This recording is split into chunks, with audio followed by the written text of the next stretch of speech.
안녕하세요. 구독자 여러분, 멤버십 여러분, 한스 어드바이저의 회계로 컨설팅에 오신 것을 환영합니다. 자, 4월도 벌써 마감주가 다 왔네요. 우리 구독자 여러분, 멤버십 여러분, 좋은 성과 있으시기를 기원합니다. 자, 오늘부터 드디어 이제 CEO가 알아야 할 부채 관리. 지난주까지는 이제 자산 관리 했어요. 오늘은 이제 이번 주부터 한 3, 4회 정도에 걸쳐 부채에 대해서 말씀드릴 건데, 중소기업 부채는 뭐 사실은 유동부채가 거의 중요하고, 장기 차입금은 그렇게 중요하진 않습니다. 사실은 가수금이 좀 중요할 수는 있어요. 가수금이 좀 중요할 수는 있는데 그래서 오늘은 부채에 대해서 한번 이야기를 해보도록 하겠습니다. 자, 시작하겠습니다. 자, 주석 들어가고 자, 이제 파트 3, CEO가 알아야 할 부채 관리. 이건 이제 세 가지 컨텐츠로 할 겁니다. 돈 있다고 원재료값 막 주지 마라. 네, 좀 제목이 공격적이죠, 소제목이. 그리고 차입금에도 원가가 있다. 우리가 흔히 얘기하는 이자, 그 다음에 가수금, 때때로 독이 됩니다. 어떻게 처리할 것인지에 대해서 말씀을 드릴게요. 자, 다음 장. 자, 돈 있다고 원재료값 막 주지 마라. 이렇게 제목을 붙인 이유는 뭐냐면, 현금 흐름에 대해서 제가 우리 멤버십 여러분들한테는 자꾸 이제 CCF 얘기하고 있는데, CEO 캐시플로우. 이 돈의 흐름, 제가 이 현금 흐름을 굉장히 강조하잖아요. 결국은 중소기업도 마찬가지입니다. 그러니까 제가 늘 말씀드리는 게 이거예요. 우리가 좀 고민해야 되는 게 뭐냐면, 중소기업에서는 결국은 자금 수입, 지출에 대한 계획이 있어야 되고, 이 부분을 명확하게 판단하고 경영을 해야 됩니다. 제가 만나는 대부분의 CEO들은 자금 수지 계획을 거의 감으로 합니다. 그리고 계획이 없어요, 사실은. 그리고 계획을 만드는 게 굉장히 어렵다고 생각을 해요. 그리고 어려울 수밖에 없어요. 중소기업의 어떤 체계성을 만든다는 건 정말 힘든 일이라고 생각이 돼요. 시스템 만드는 것도 힘들고. 그러나 정말 놀라운 것은 경영이 잘 되고 돈을 많이 버는 대표님들은 자금 수지 계획이 철저해요. 그리고 정말 신기한 건 돈을 잘 버는 기업에 자금을 담당하는 여직원들이 굉장히 똑똑해요. 그리고 회사 돈을 정말 회사 돈으로 생각해요. 자기 돈이라고 생각하지 않고 회사 돈을 정말 철저하게 쓰는 부분에 대해서 어떤 나름대로의 어떤 뭐 철학이라고까지는 할 수는 없지만 진짜 철학을 갖고 업무를 합니다. 그런 직원이 있는 기업은 대체적으로 돈 관리가 잘 돼요. 돈 관리가 잘 돼요. 막 여러 가지 뭐랄까, 방해 요소들이 많아요. 방해 요소들이 많아. 예를 들면, 직원들이 뭐 영수증을 제대로 안 준다든가, 법인카드를 막 쓴다든가. 근데 이런 부분들에 대해서 그 직원들한테 정확한 이야기를 전달해주고 증빙을 챙기고 이런 과정들이 사실은 조금 조금씩 중소기업의 자금 수지 계획을 잡아가는 하나의 과정이라고도 할 수 있습니다, 여러분들. 어쨌든 대부분 제가 만나는 기업들은 그렇다 이렇게 말씀을 드리고 자 우선 오늘 소제목 빚도 자산입니다. 이걸 정확하게 이해하셔야 돼요. 이게 무슨 뜻이냐면 자 자산에서 부채를 빼면 자본이잖아요. 그러면 이게 내 돈이냐? 이게 빨간색으로 쓸게요.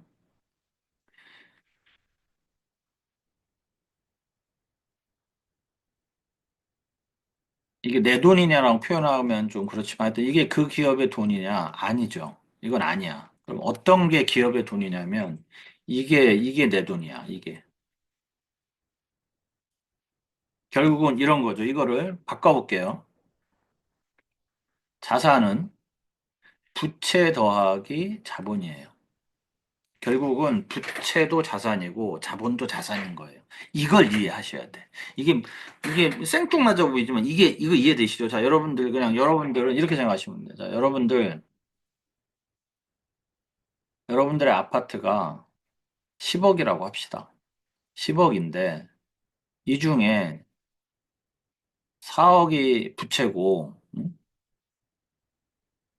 6억이 여러분들 돈이에요. 그러면 여기서 여러분들의 자산은 얼마예요?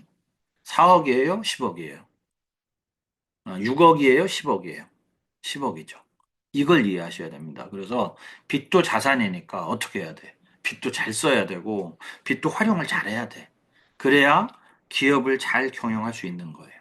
자, 우리가 기업은 이렇게 영업을 하잖아요. 그렇죠? 매출액을 발생시킵니다. 이게 이익이 아니고 원가. 죄송합니다. 여기 원가예요, 원가.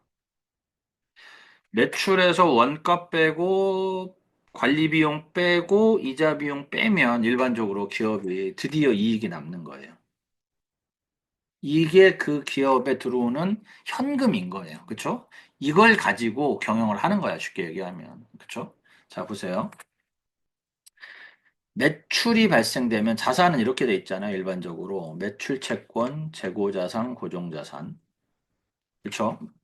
매출을 발생시켜서 그 돈이 회수가 되면 보통 예금 통장에 들어가 있는 거죠. 그렇죠? 매출 채권, 그리고 매출 채권을 발생시키기 위해서 원재료 등의 재고 자산이 있고 그것을 만들고 하는데 이제 어떤 시설들, 고정 자산이 있는 거잖아요. 그렇죠? 자, 이거를 보세요. 우리가 유형 자산을 살 때는 일본 돈을 빌리죠. 장기 차입금 혹은 자본에 애초에 우리가 그 자본금이라는 걸 가지고 또 하죠. 그런데 보통 중소기업 뭐 자본 크게 많이 안 들어가니까 결국은 대부분 차입금을 가지고 운영을 해요.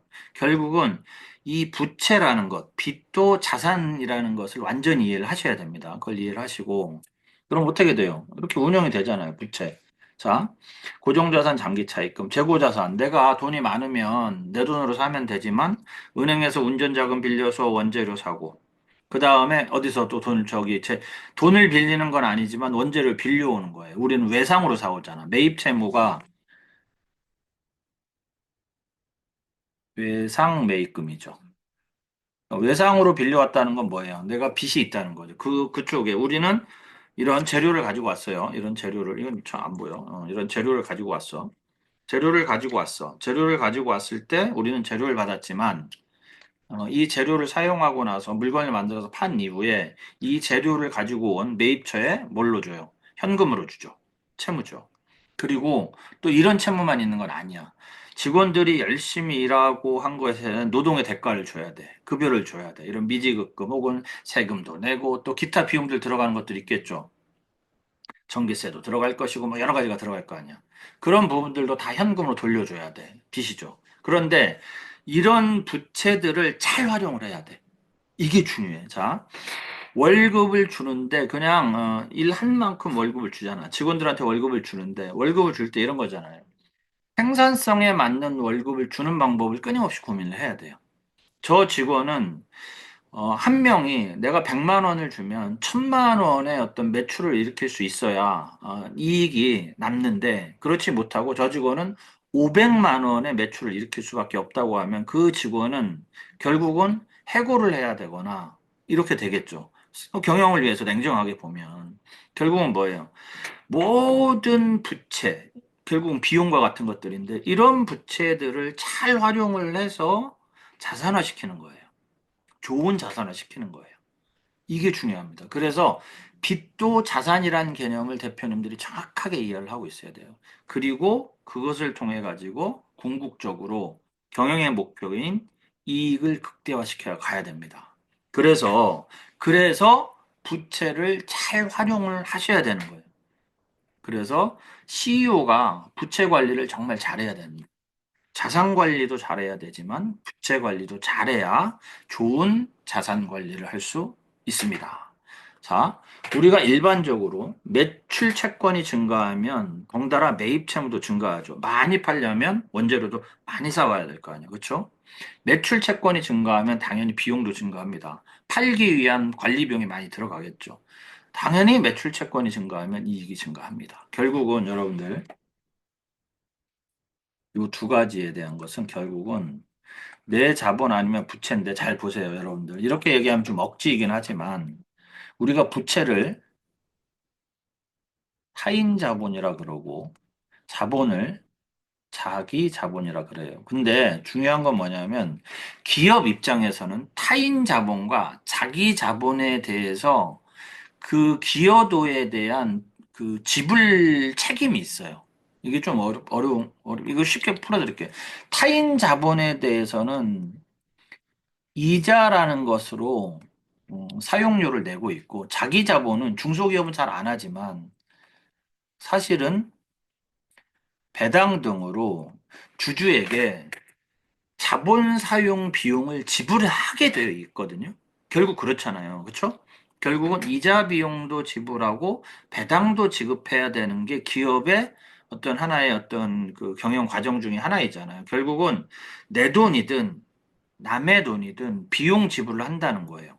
결국은 이거를 약간만 이렇게 꺾어서 생각을 해보면 결국 내 개인 돈이 들어간 것도 기업 입장에서는 뭐냐면 부채인 거예요. 즉, 자산이 되는 부채인 거죠. 그래서 다시 한번 말씀드리면 빚도 자산이기 때문에 이 부채를 얼마나 잘 효율적으로 사용할 것인가에 대해서 끊임없이 고민해야 경영을 할 수 있는 거예요. 대표님들한테 이런 이야기를 해주실 수 있으면 정말 좋은 컨설팅을 하고 계신 겁니다. 자, 다음 장 가기 전에 지우고 갈게요. 아셨죠? 빚도 자산입니다, 여러분들. 그래서 부자들은 이런 얘기 하잖아요. 요건 지금, 어차피 지워야 되는구나. 저기 이익이 아니고 원가입니다. 원가. 제가 이거 자, 이런 거죠. 자, 하나만 더 말씀드리고 요 페이지를 넘어갈게요. 뭐냐면 보세요. 여러분들 부자들이 자산을 모으는 방법 이런 한 예를 들어 드릴게요. 부자가 있고 부자가 아닌 사람이 있어. 가난한 사람이라고 표현 안 할게요. 부자가 아닌 사람이 있어. 근데 이 부자가 옆에 보니 10억짜리 상가가 나왔어요. 이 사람도 마찬가지예요. 근데 지금 자기는 3억을 가지고 있어. 이 사람도 3억을 가지고 있어. 부자는 이 상가가 지금 사서 자산 가치가 올라갈 거라고 판단이 되면 7억의 부채를 조달해서 삽니다. 그리고 이 10억 상가를 자기 자산화 시켜요. 그리고 7억 부채를 효율적으로 활용을 해서 이 10억 상가의 자산 가치를 증가를 시키는 일을 합니다. 결국은 부채도 자산이라는 것을 정확하게 인식을 하고 있어요. 그런데 부자가 아니거나 부자가 되지 않는 사람들은 7억 부채를 일으키는 거에 대해서 고민을 합니다. 왜? 이자 비용을 어떻게 감당하지? 빌려서 사서 과연 어떤 증가 효과가 있을까 등등 여러 가지 고민을 하고 이런 생각을 하게 돼요. 3억만 더 벌어서 내가 4억 정도 부채는 감당할 수 있어. 그러니까 3억 더 번 후에 사자. 이렇게 생각하는 경우가 훨씬 많아요. 그런데 이 사람은 실패합니다. 왜 실패하냐면 10억 상가는 이 사람이 3억을 버는 동안 12억으로 가치가 올라갔어요. 결국 이 사람은 다시 3억을 번 시점에는 6억이라는 부채를 또 내야 살 수 있어요. 그래서 또 고민을 하게 되죠. 부채가 빚이 자산이라는 개념이 없는 거예요. 여러분들 잘 생각해 보세요. 결국 여러분 주변에 부자가 되는 사람이 빚을 어떻게 활용하는지를 잘 보시면, 이 사람이 왜 부자이구나 알 수 있을 겁니다. 결국은 무슨 소리냐? 빚도 자산이라는 것을 잘 아셔야 됩니다. 여러분들, 저도 빚 잘 안 지는데, 그래서 저도 부자가 잘 안 되나 봐. 여러분들. 부채도 자산이라는 것을 대표님들한테 잘 이야기해 주시고, 여러분들도 자산 관리하는데 한번 좀 생각해 보십시오. 자, 다음 장. 자, 이제 본 주제입니다. 돈 있다고 원재료값 막 주지 마라. 이겁니다. 외상 매출금 매입 채무는 현금으로 파악하고 제발 지불해라 이거예요. 자, 일반적인 제조업체 기준으로 재료를 구입을 하고 생산을 하고 판매를 하고 수금을 한다. 이게 사업의 한 과정이잖아. 영업의 한 과정이잖아. 그렇죠? 재료를 구입하면 일정 기간이 지난 후에 일정 기간 후에 채무 지급을 해야 되죠. 빚을 갚아야 돼. 그렇죠? 그리고 판매를 했으면 이제 빚을 받아와야 돼. 빌려준 채권을 회수해 와야 돼. 이게 그냥 하나의 사업이잖아요. 그렇죠? 그런데 일반적으로 채권이 회수가 되고 채무를 지급하면 딱 좋은데 채권이 회수가 안 되면 채무를 지급하는 기간은 정해져 있을 거예요. 물론 채권 회수하는 기간도 정해져 있어야 됩니다. 그런데 채권이 미회수자 1억 원어치 재료를 구입을 해서 2억 원에 팔아서 2억 원이 수금이 된다면 이건 아무 문제 없이 사업이 잘 돌아가는 거예요. 그런데 2억 원이 회수가 되지 않고 2억 원이 회수가 되지 않고 1억 원만 회수가 됐어요. 그러면 다시 1억 원에 대한 재료 구입을 하고 1억 원을 줘요. 그럼 이렇게 가면 크게 문제가 없어 보이는데 문제는 뭐냐면 여기에 다른 비용, 다른 부채들도 있어야 되니까 들어가는 돈이 많아요. 그러면 이런 생각을 해야죠. 최소, 최소 나는 1.5억 원은 회수가 돼야 재료를 구입하고 생산하고 판매하고 수금하는 이 일련의 영업 과정들을 계속해서 원활하게 유지할 수가 있어요. 그런데 1억 원밖에 회수 안 되면 어떻게 해야 돼요? 돈을 빌려야 돼요. 매출 채권이 회수가 안 되면 운영 자금을 단기 차입을 해야 돼요. 그렇죠? 단기 차입을 해야 돼요. 그리고 매입 채무도 지급하고 생산에 들어가는 부대 비용도 지급하고 노무비도 지급하고 그래서 다시 채권 회수하고 이런 과정이 돌아와야 되는 거예요. 그런데 1.5억 원만 회수하다 보니까 기존에 빌려놨던 단기 차입금 상환이 안 돼요. 그래서 항상 이자 비용이 부담스러워져요. 그러면 자꾸 어떤 악순환이 생기는 거예요. 그러니까 맨날 이런 거예요. 돈이 없어, 돈이 없어, 돈이 없어, 돈이 없어. 이런 소리를 하면서 사업을 하고 계속 해 나가는 거예요. 그러니까 경영 자체는 계속, 이 회사는 계속 이렇게 앞으로 굴러가고는 있는데 실질적으로 회사 입장에서는 점점 돈이 안 남아서 일정 시간이 지나면 더 이상 버티기 힘들어지는 돈맥 경화 현상이 나타난다는 거죠. 그런 기업들의 신호들이 오기 시작하는 이유는 뭐냐면 결국은 대부분 현금이 안 돌아서 그런 거예요. 자, 상당수의 많은 기업들이 이런 현금이 안 돌아서 회사를 접거나 넘기거나 회생 절차에 들어간다는 사실을 잊지 마시기 바랍니다. 결국은 2억 원이 회수가 돼야 2억 원이 수금이 돼야 예도할 수 있고 이 중에 한 2천만 원이 이익으로 남아. 그래서 이 2천만 원을 차곡차곡 쌓아서 재투자하고 또 어떤 뭐 개인의 부도 창출하고 이렇게 가야 되는 거거든요. 그게 잘 안 된다, 중소기업. 그러면 그런 일들이 일어났을 때 잘 생각해 보시는 거예요. 매출 채권 자 정책이라고 표현할게요, 제가. 매출 채권 정책. 이거 무슨 뜻이냐면 매출 채권을 회수하는 최소 기일을 정해놔라. 예를 들면 30일에서 60일 이내에는 내가 내보낸 제품에 대한 채권 회수를 완료한다 이거죠. 똑같이 매입 채무 정책도 있는 거예요. 매입 채무 정책도 자 30일에서 60일 이내에 지급한다. 혹은 채권이 들어와야 지급한다. 등등의 이런 것을 정해놓고 이 기업의 이제 잔액은 어느 정도는 항상 유지하면서 몇 월, 며칠, 몇 시에 내가 진 외상의 70%를 준다. 뭐 이런 어떤 정책을 정해 놓아야 된다. 돈이 막 들어왔다가 다 주고 이러지 마라. 돈이 들어왔을 때 이 회사에 예를 들면 돈이 갑자기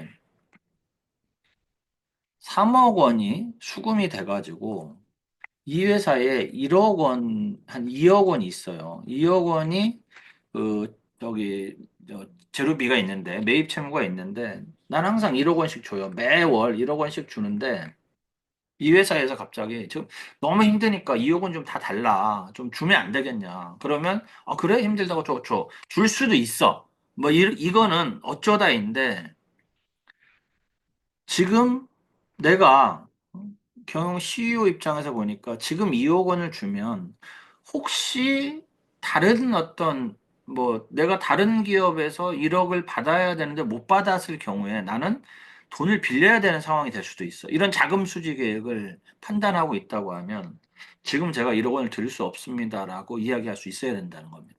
결국은 돈이 들어왔으니까 이게 좀 되네 하고 막 지출하지 말고 정책에 맞춰서 지급하고 받고 해라. 그리고 그거에 맞는 자금 수지 계획을 잡고 현금 전환 주기를 정확하게 잡아놓고 운전 자본을 활용해 가라. 이래야만 안정적인 경영을 할 수 있고 이익을 창출할 수 있는 경영을 할 수 있다. 이 얘기를 제가 돈 있다고 원자력과 막 주지 말라고 하는 거예요. 이해되시죠? 자, 밑에 거 읽어드리면서 오늘 강의는 마칠게요. 자, 일반적으로 중소기업은 구매 오도 후 원재료를 구입하여 생산하고 납품하죠. 자, 그러면 원재료 값이 일반적으로 채권 회수보다 먼저 줘야 될 기간이야. 이 기간이 현금 부족 기간인데 기존에 잔고가 있으면 이게 원활하게 돌아갈 수 있어요. 그래서 매입 채무 지급 기일을 정하고 매출 채권 회수 기일을 정해서 이 기간을 최소화시키는 거예요. 제일 좋은 건 이거예요. 바꿔주면 되는데 그렇게 경영하기가 쉽지가 않으니까. 그리고 아까는 아니구나. 그 얘기는 제가 멤버십 강의에서 했는데 이거예요. 매출 채권과 재고 자산은 상당히 위험 자산입니다. 왜 회수되지 않을 수도 있고 재고 자산 진부화될 수도 있거든요. 회수되지 않는 악성 매출 채권을 항상 염두에 둬야 됩니다. 우리가 대손 충당금이라는 게 있잖아. 그런 걸 생각해 보시면 돼요. 그리고 자금의 여유가 있으면 매입 채무를 줄 것인지 아니면 어떻게 단기 차입금을 상환해야 될 것인지 이런 생각도 해야 된다는 거죠. 어디에 어떻게 돈을 쓸 것인가를 생각을 하고 써라. 제발. 자금 수지 계획을 갖고 써라. 이 얘기예요. 그리고 매입 채무를 일찍 상환한단 말이에요. 예를 들면. 근데 단기 차입금 이자 비용이 훨씬 높잖아. 매입 채무는 일반적으로 이자가 안 나가는데. 혹은 매입도 이럴 수도 있죠. 역으로. 이자 비용을 갚으려고 했는데 어떤 기업이 이런 얘기를 하는 거예요. 지금 매입하는 곳에서 아우 한 사장 지금 내가 좀 돈이 급한데 우리 제품을 지금 평소보다 예를 들면 평소에 한 5천만 원씩 구매하는데 1억 원어치 구매해주면 내가 9천만 원에 줄게. 대신 좀 빨리 돈을 줘 9천만 원을 이랬어요. 계산해 보니 무려 10% 싸게 사는 거잖아요. 단기 차입금은 훨씬 유리하죠. 그럴 경우는 어떻게 해요? 그래? 그럼 내가 9천만 원 줄 테니까 줘. 이럴 수도 있는 거죠.